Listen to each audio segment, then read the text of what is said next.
Dan perlu diketahui bahwa Allah Jalla wa'ala di dalam banyak ayat-ayat Al-Quranul Karim banyak mengingatkan kita akan perkara ini, bahwa kita tidaklah diciptakan di dunia ini untuk hal yang sia-sia, melainkan untuk beribadah hanya kepadanya. Di antaranya adalah Allah Jalla wa'ala berfirman di dalam surat Al-Mu'minun, "Afahasibtum annama khalaqnakum 'abatha wa annakum ilaina la turja'un."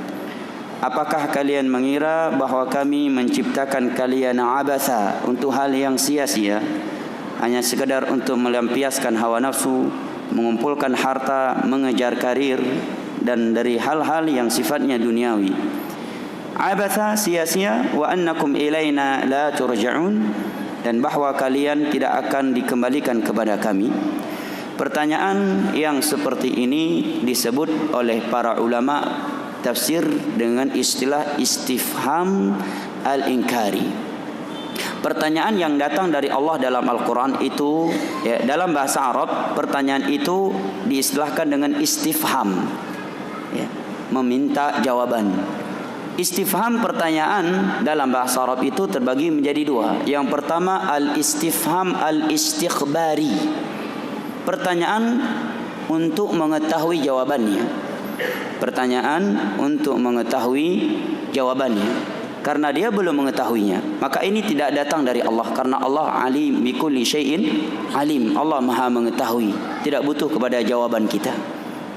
Ini yang disebut dengan istifham al-istikhbari. Ini tidak datang dari Allah Jalla wa'ala. Yang kedua adalah al-istifham al-inkari. Pertanyaan bermaksud pengingkaran, bukan bermaksud untuk mendapatkan jawaban. Maka inilah yang datang dari Allah dalam Al-Quranul Karim, seperti ayat di atas tadi. Allah bertanya, apakah kalian mengira bahwa kami menciptakan kalian untuk hal yang sia-sia, dan bahwa kalian tidak akan dikembalikan kepada kami? Artinya ini pengingkaran dari Allah, bahwa Allah mengingkari pemahaman sangkaan yang demikian. Allah mengingkari pemahaman, dugaan dan sangkaan demikian. Bukan karena Allah butuh kepada jawaban kita terhadap pertanyaan tersebut. Jelas ya? Sehingga bagi yang belajar bahasa Arab tidak bingung, kenapa tuh, mohon maaf, anak siapa di atas, khawatir jatuh nanti itu. Ibu-ibu yang bawa anak kecil-kecil, saya harap jangan di atas tanpa orang tuanya, khawatir jatuh. Buat anak itu sulit, Bu.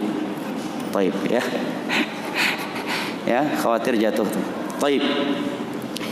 Ini istifham yang datang dari Allah Jalla wa'ala. Nah, istifham pertanyaan dalam ayat di atas tadi bermaksud pengingkaran. Artinya Allah mengingkari sangkaan, dugaan sebagian orang bahwa Allah menciptakan manusia ini untuk hal yang sia-sia, dan bahwa manusia ini tidak akan dikembalikan lagi kepada Allah. Yang timbul pertanyaan bagi kita, sekarang pertanyaan ini berada di mana? Dalam Al-Quran, ya kan? Al-Quran Allah merupakan kitab sucinya kaum mukminin. Pertanyaannya, adakah kaum mukminin yang berpraduga demikian? Adakah kaum mukminin yang berpemahaman demikian? Kalau kita tanyakan satu persatu, sungguh tidak akan ada muslim dan muslimah yang menyangka demikian, ya kan?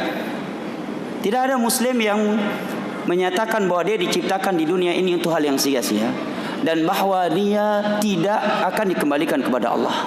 Yang terucapkan dari ucapan mereka itu tidak akan didapatkan. Kalau non-muslim mungkin, tetapi ini berada dalam kitab suci kita, umat kaum muslimin, umat Islam. Maka maksudnya kata para ulama, di antaranya karena sebagian orang-orang yang mengaku muslim, dia beriman kepada Allah. Memang dari mulutnya tidak terucapkan ucapan tadi, tetapi dari sikapnya, perbuatan dia, tingkah laku dia sehari-hari, seakan-akan Allah menciptakan dia ke dunia ini untuk hal yang sia-sia, dan seakan-akan dia tidak akan bertemu dan tidak akan berhadapan dengan Allah Jalla wa'ala pada hari kiamat, hari pertanggungjawaban atas segala apa yang dia perbuat. Ini teguran besar dari Allah Jalla wa'ala kepada kaum muslimin. Artinya akidah yang seperti ini tidak ada pada diri seorang muslim. Lalu kenapa sikap perbuatan dia menunjukkan seakan-akan dia berakidah demikian? Maka Allah menyatakan, afahasibtum annama khalaqnakum abatha wa annakum ilaina la turja'un. Apakah kalian mengira bahwa kami menciptakan kalian untuk hal yang sia-sia dan bahwa kalian tidak akan dikembalikan kepada kami? Setiap Muslim tidak ada yang menyatakan demikian.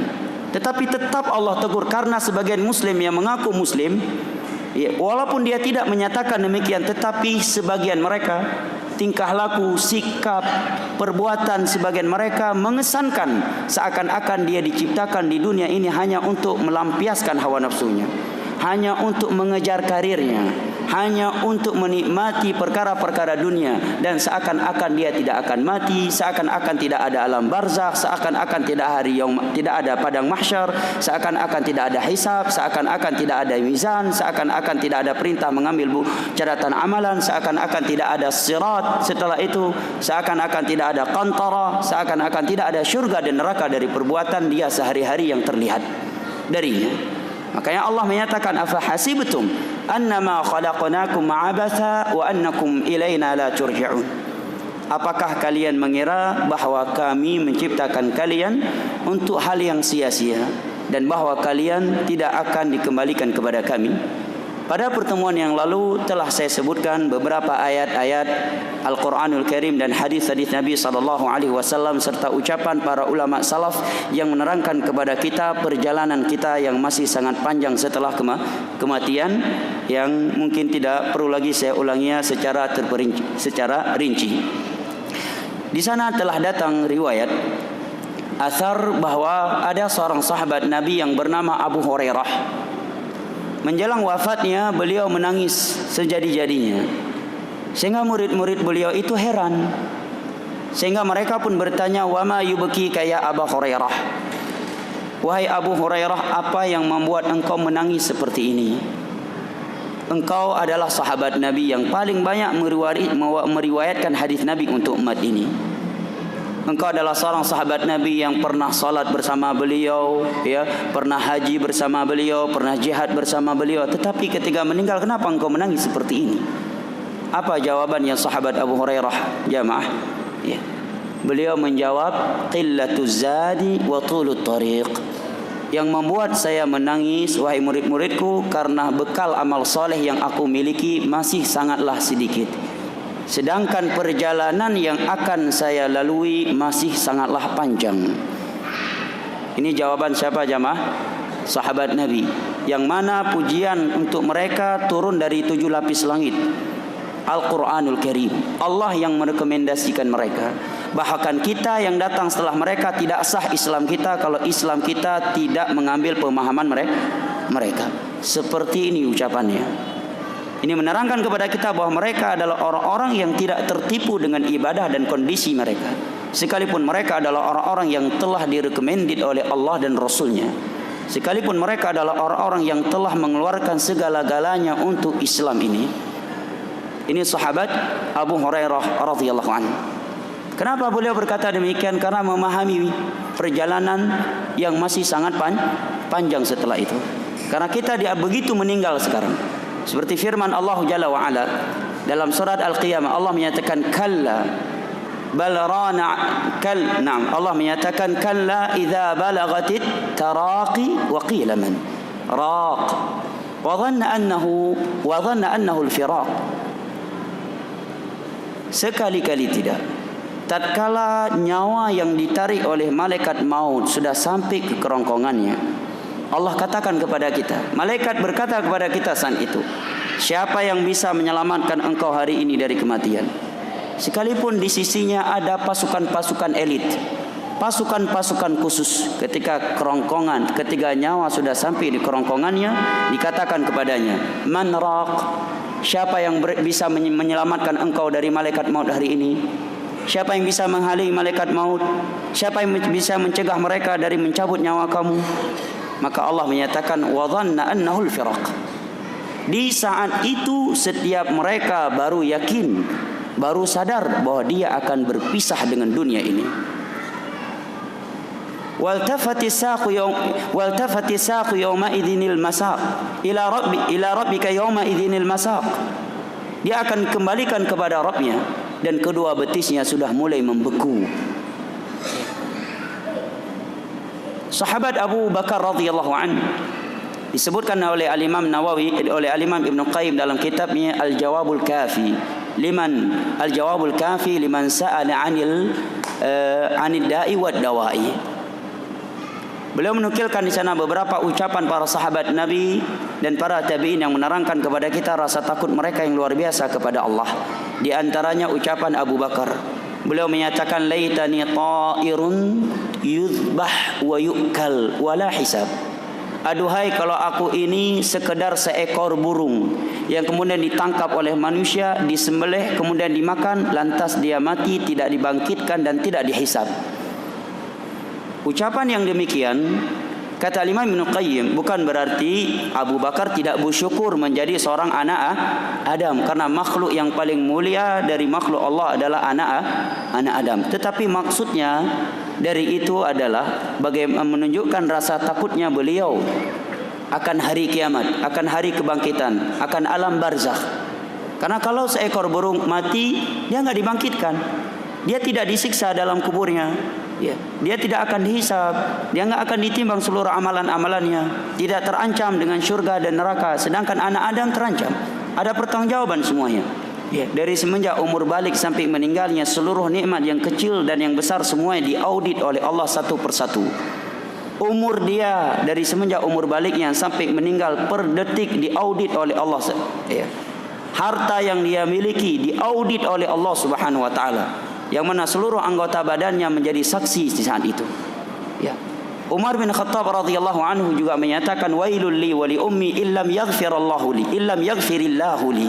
Sungguh celaka Umar bin Khattab ini dan ibunya kalau Allah tidak mengampuni dosaku. Demikian rasa takutnya mereka kepada Allah. Oleh karena itu, Jibril alaihi salam memberikan wasiat khusus kepada Nabi kita. Mari kita simak wasiat yang besar ini.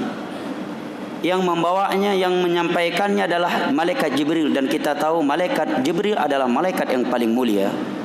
Muta'in thumma amin. Allah sebutkan sifat Jibril dalam Al-Quran yang sangat banyak. Di antaranya dalam surat Takwir, bahwa beliau adalah malaikat yang paling ditaati di langit oleh seluruh malaikat. Seluruh malaikat tunduk kepada Jibril alaihi salam. Dan Jibril adalah pembawa wahyu Allah kepada seluruh para nabi dan para rasul. Beliau menyampaikannya kepada nabi yang paling mulia, penutup para nabi dan para rasul, yang mampu meminta kepada Allah di hari kiamat untuk menyegerakan hisab manusia. Di saat seluruh para nabi, seluruh para rasul beralasan kepada seluruh manusia ketika mereka meminta kepada para nabi dan para rasul agar memohon kepada Allah untuk disegerakan hisab. Tidak ada yang mampu memohon kepada Allah kecuali nabi kita. Dan tidak akan ada yang masuk syurga sebelum beliau membuka pintu syurga. Diriwayatkan oleh Al-Imam Tabarani dari sahabat Abu Sa'id dan juga datang dari sahabat Abu Hurairah radhiyallahu anhu. Nabi SAW kira-kira apa pesan dari malaikat yang begitu agung kepada Nabi yang begini, yang seperti ini agungnya, yang mulia, yang sudah disucikan oleh Allah dari seluruh dosa, yang sudah dijamin masuk syurga, dijamin tidak disentuh oleh api neraka. Wasiat Jibril alaihissalam yang berikut ini sebenarnya lebih pantas kepada kita. Lebih pantas kepada kita. Jibril menyatakan, "Ish ya Muhammad, ya Muhammad, ish ma syi'ta fa innaka mayyitun, wa ahbib man syi'ta fa innaka mufariqu, wa amal ma syi'ta fa innaka majziyun bih, wa alam anna syarafal mu'min qiyamuhu bil lail wa istighna'uhu 'anil nas." Wahai Muhammad, ucap malaikat Jibril alaihi salam, hiduplah di dunia ini sesukamu, karena engkau pasti akan mati. Di dalam hadis yang diriwayatkan oleh Al-Imam Al-Bukhari dan Muslim, ketika beliau berada di tengah-tengah keluarganya, di situ ada Fatimah dan di situ ada Aisyah dan ada beberapa sahabat yang lainnya. Tiba-tiba Nabi SAW menyatakan, "Abdun khayyarahu Allahu baina ma indahu wa baina baqa'i fid dunya." Ada seorang hamba yang Allah memberikan pilihan untuknya untuk segera diwafatkan, untuk disegerakan kematiannya atau ditangguhkan kematiannya sehingga dia bisa menikmati sisa-sisa umurnya di dunia ini. Dan kita tahu bahwa Nabi kita sekalipun ditangguh umurnya, pasti yang lahir dari umurnya itu adalah kebaikan, bukan dosa. Adalah ketaatan secara totalitas. Nabi menyatakan bahwa ada seorang hamba yang diberikan pilihan oleh Allah untuk disegerakan kematiannya atau ditangguhkan. Fakhtara ma indahu, tetapi hamba tersebut lebih memilih apa yang ada di sisi Rabbnya. Maaf, bahasa hadisnya, Allah memberikan pilihan apa yang ada di sisinya dengan kehidupan dunia ini, tetapi dia memilih apa yang ada di sisi Allah. Setelah Nabi berkata demikian, tiba-tiba Abu Bakar menangis. Sahabat yang lain tidak ada yang menangis. Tidak ada yang menangis. Karena akhir riwayat nanti akan kita tahu kenapa Abu Bakar menangis dan sahabat lain tidak menangis. Setelah Nabi menceritakan bahwa dan setelah wafatnya Nabi, barulah para sahabat memahami kenapa Abu Bakar menangis. Abu Bakar menyatakan yang dimaksud oleh Nabi seorang hamba adalah diri beliau sendiri. Artinya Allah memberikan pilihan untuk beliau, disegerakan mati atau ditangguhkan, dibiarkan untuk hidup sekian lama lagi. Nabi memilih untuk segera bertemu dengan Allah Jalla wa'ala. Kita enggak siap. Kenapa? Karena cinta kita terhadap dunia masih luar biasa. Kebencian kita terhadap akhirat masih sangat kuat. Memang tak terucap kita benci kepada akhirat, tapi perbuatan kita menunjukkan kita benci sama akhirat. Risih mendengar Al-Quran, lebih nyaman mendengar musik. Resih, tidak betah di rumah Allah, betah di kafe, betah di diskotik. Di rumah Allah enggak betah. Baru 15 menit udah datang asam urat dan rematiknya. Tapi 2-3 jam di warung kopi enggak ada rematik, enggak ada asam urat. 15 menit di rumah Allah datang rematiknya dan datang asam uratnya.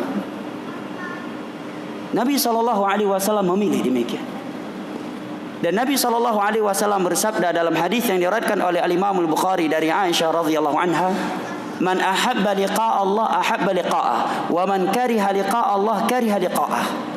Barang siapa yang suka, cinta untuk bertemu dengan Allah, maka Allah pun cinta, ingin bertemu dengan dia. Wa man kariha liqa'ah kariha Allah liqa'ah. Dan barang siapa yang tidak siap, benci untuk bertemu dengan Allah, maka Allah pun benci untuk bertemu dengannya. Mari kita introspeksi diri. Apakah kita sudah siap kalau hari ini, malam ini kita diwafatkan? Sudah siap berjumpa dengan mungkar dan nakir? Sudah siap mempertanggungjawabkan seluruh apa yang telah masuk ke dalam perut kita di alam barzakh?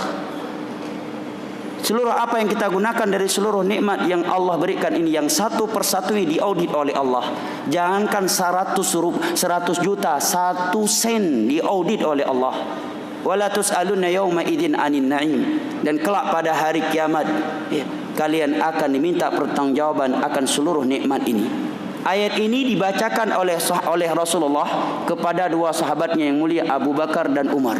Kapan kejadiannya? Dalam Sahih Bukhari, Rasulullah keluar dari rumahnya, tiba-tiba melihat Abu Bakar dan Umar telah keluar dari rumahnya.